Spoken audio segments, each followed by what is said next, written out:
শুভ সকাল আমার প্রিয় বন্ধুরা। কোচবিহার জেলার ছোট্ট একটা গ্রাম থেকে আমি পিঙ্কি আর আমার ব্লগ চ্যানেলে তোমাদেরকে অনেক অনেক স্বাগত আর অনেক অনেক ভালোবাসা জানিয়ে আরও একটি নতুন দিনের নতুন শুভেচ্ছা জানিয়ে আজকের দিনটা শুরু করলাম। তো চা বসিয়ে দিয়ে বাজারগুলো গুছিয়ে নিচ্ছি। কালকে ঈশানের বাবা রাত্রে নিয়ে আসছিল, কিন্তু রাত্রে আমি একটা কাজ করছিলাম জন্যে সময় পাইনি, তো সব কিছু রেখে দিয়েছিলাম।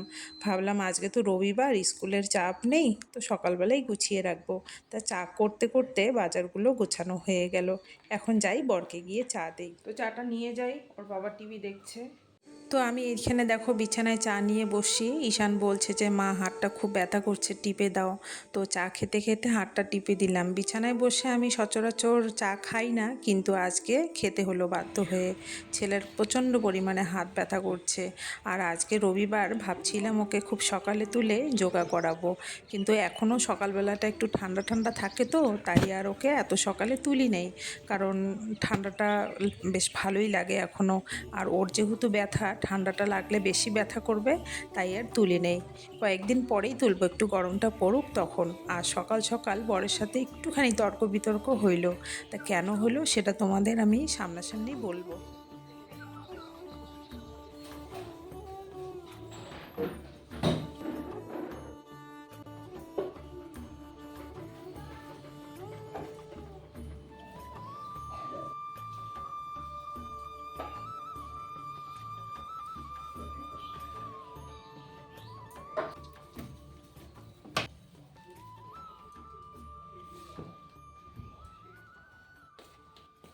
তো ওইদিকে সুপারি পাড়তে আসলো, তো সুপারি পারুক। লোকের সামনে কিছু বললাম না। আমার বরের প্রতি বছরের একটা মানে আমার উপরে অন্যায়, যেটা আমার একদমই ভালো লাগে না, সেটা হলো ও সুপারি বিক্রি করে কিন্তু আমাকে বলে না যে কবে বিক্রি করলো, কত টাকা, কিচ্ছু বলে না। আমি কি টাকাটা নিয়ে খাবো বলো তো? তো এই হলো মানে মানে প্রতি বছর এটাই করে, ও কোনো সময় বলে না। আর হঠাৎ করে এসে দেখি সুপারি পাড়তে আসে, তখনই মাথাটা গরম হয়ে যায় যে তুমি কবে সুপারি বিক্রি করলে, আমাকে তো বলবা। টাকা তো আর আমি নেবো না, টাকা তো সংসারের কাজেই লাগবে। কিন্তু ও বলবে না। পরে কখনো যদি বলি, বলবে আরে তুমি ছিলা না, বা বাইরে ছিলা, বা মনে ছিল না, কিছু একটা বলে কাটিয়ে দেবে। তো ভীষণ রাগ ওঠে জানো তো, ভীষণ রাগ ওঠে। আমাকে বললে কি হয় বলো তো? আমাকে বললে কি আমি টাকা কি নিয়ে নেবো? সেটা বলবে না। তো যাই হোক, এটা প্রতি বছরের কেচ্ছা আমাদের বাড়ির, এর জন্য আর বেশি কিছু বলি না, মাথা গরম করি না। কারণ মাথা গরম করলে তো নিজেরই ক্ষতি না, বুঝলে, বলি না কিছু। আগে তো যখন আমার শাশুড়ি ছিল, বাপরে বাপ, যা ছেলের সঙ্গে যা ক্যাচাল করতো সুপারি বিক্রি করা নিয়ে। মানে শাশুড়ি তো সুপারি খাওয়ার অভ্যাস ছিল, বলতো হ্যাঁ তুই আমার না জিগায়া সুপারি বিক্রি করছোস, আমার জন্য কয়টা গাছ রাখছোস। মানে এরকম সকালবেলা অশান্তি শুরু হয়ে যেত। কিন্তু আমি যেহেতু সুপারি খাইও না, তাই আর কিছু বলিও না, কারণ টাকা আমি নেবো না, কিছু করবো না। টাকা তো সংসারে কাজেই লাগবে, সংসারে যা এত খরচা, তো এই জন্য আর কিছু বললাম না, চলো ছেড়েই দিলাম।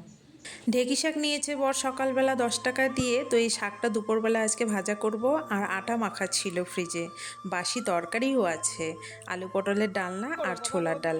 ভাবছি আজকে সকালবেলা লুচি করে এটা দিয়ে খাবো, মানে হয়ে যাবে আর কি, সকালবেলা আর অত চাপ হবে না। তো ছেলেকে দেখো বলছে যে মা ইয়োগা করি। আমি বললাম এখন করার দরকার নেই, বেলা হয়ে গেছে, কয়েকদিন পরে করাবো। তাই এদিকে দেখো কি কাণ্ড আজকে হলো আমাদের বাড়িতে।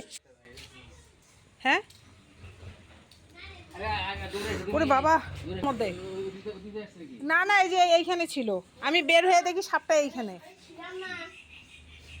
আমি ভাবছি বোধহয় এই ফাঁকাটাতে, এই ফাঁকা দিয়ে মনে বের হয়েছে, এইখানেই ঢুকবে। পরে দেখি তো ঘরে গেল। আর তুমি আসছো, তুমি না আসলে আর সাপটা কিন্তু ঢুকতো না ঘরে। আমি জল দিলাম তো নিচে নেই।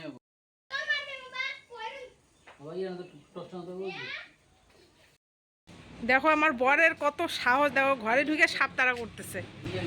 কি কিটা কালাস দাঁড়াস না,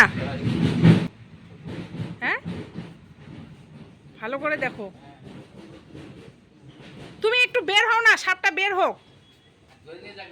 আর তুমি বের হও, ভয় পেয়ে গেছে, তুমি বের হও, বেরো বেরো বেরো বেরো, একটু চুপ করে থাকো, বেরো। আর গরম পড়তে না পড়তে আমাদের বাড়িতে শুরু হয়ে গেল সাপের উৎপাত। এত বড় সাপ দেখে তো আমি এত ভয় পেয়ে গেছি না, মানে আমি কিছু করতে পারছি না, সরতে পারছি। দেখো কখন ঢুকেছে কিছুতেই বের হচ্ছে না, এত ভয় পেয়ে গেছে। আর আমার বরের এত সাহস দেখে দুধ তো আমি কেন? আজকে অবাক হয়ে গেলাম। সাপটা দুধ খায়? কোথায় দেখছিস? টিভিতে দেখছিস? ঠিক আছে, সাপটা বের হোক, পরে দুধ খাওয়াবো, দেখি খায় কিনা। ওই যে, এদিকে এদিকে এদিকে এদিকে এদিকে এদিকে, তুই যাস না। হঠাৎ করে ঘর থেকে বের হয়েছি, রান্না বসিয়েছি, তো বের হয়ে দেখি সাপ। মানে আমি সাপটার দিকে তাকাবো না ডাকবো না কি করব, মানে মোবাইলটা অন করে যে ক্যামেরা করব, হাতে মোবাইলটাও ছিল না। এই চিৎকার চেঁচামেচি করতে করতেই সাপটা ঘরে ঢুকলো। তো অনেকক্ষণ হয়ে গেল, সাপটা কিছুতেই বের হচ্ছে না। ওই ঘরটার একদিকে দক্ষিণ দিকে ঢুকছিল, এবার দক্ষিণ দিক থেকে উত্তর দিকে গেল। তো উত্তর দিকেই আছে, এখনও বের হচ্ছে না, জানি না কখন বের হবে। আর এখন যদি সাপ বের করার জন্য যদি লোক ডাকি, এখনই 200 টাকা খরচা। তো এই হলো প্রত্যেক বছরের কাহিনী আমাদের বাড়িতে। মানে গরম পড়তে না পড়তেই সাপ বের হয়। আর এই সাপ যখনই মানে বের হয়, কি সাপ আর কি ঘরে ঢোকে, সাপ তো সবখানেই এসে ঘরে ঢোকে। এই ঘরে ঢুকলেই এই লোক ডেকে সাপ বের করতে হয়। তা আজকে বসেই আছি অনেকক্ষণ থেকে, দেখি সাপটা কখন বের হয়। মানে স্নান করেই পূজা টুজা দিয়েই সোজা রান্নাঘরে গেছিলাম রান্না করতে। তো অনেকটা বেলা হয়ে গেছে, বুঝতে পারছি না এখনও সাপটা বের হচ্ছে না কেন। কারণ ঘরে কোনো ফাঁকাও নেই যে নিচ দিক দিয়ে বের হবে, ওকে দরজা দিয়ে বের হইতে হবে। দেখি কি হয়, অনেকক্ষণ থেকে বসে আছি। আমাদের পাড়াতে এত বাড়িয়েছে, কিন্তু আমাদের বাড়িতে যেরকম সাপের উৎপাত প্রতি বছর এই গরমের সময় হয়, কারো বাড়িতে শুনি না এতবার হয়। আমার বরকে যদি আমি বলি, বলে আরে সাপ তো সবখানেই আছে, কিন্তু আমাদের বাড়ির মতন কারো বাড়িতে এরকম সাপ ঢোকে না। তো সাপটা দেখো জানলা দিয়ে বের হচ্ছে, তোমাদের দেখাই, দাঁড়াও। দাঁড়া দাঁড়া দাঁড়া দাঁড়া দাঁড়া দাঁড়া।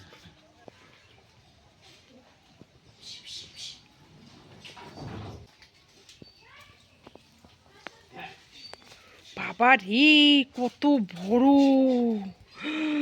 আর এই তো কয়েকদিন আগে তো এয়ার ইন্ডিক মাস গেল, তারপরেই মাল আসা শুরু হলো। এবার এত মাল যে কোথায় রাখবো বন্ধুরা, ওই ঘরে তো সাপ ঢোকে, আর মাল রাখার মতন জায়গাও নেই, কারণ এই ঘরটা তো ভাড়া দিয়েছি। আর বারান্দাতেও মাল আমি রাখবো না, কারণ বাড়িতে ছেলেটা আছে, ছেলেটা তো জানোই তোমরা কেমন। তো এদিকে দেখো মাল ধরে। ঠাল দেওয়া হয়ে গেল, এখন সই করে চেকটা দিয়ে দেবো। তো ভিডিওটা এখানেই শেষ করছি বন্ধুরা। সকলেই তোমরা ভালো থেকো, সুস্থ থেকো, এই কামনাই করি। আর কেমন ঠান্ডা লাগবে? লাগলো অবশ্যই কিন্তু বের কমেন্টে করো। জানিও। তোমাদের কমেন্টের অপেক্ষায় আমি রইলাম। আজকের মতো ভিডিওটা এখানেই শেষ করছি, টাটা।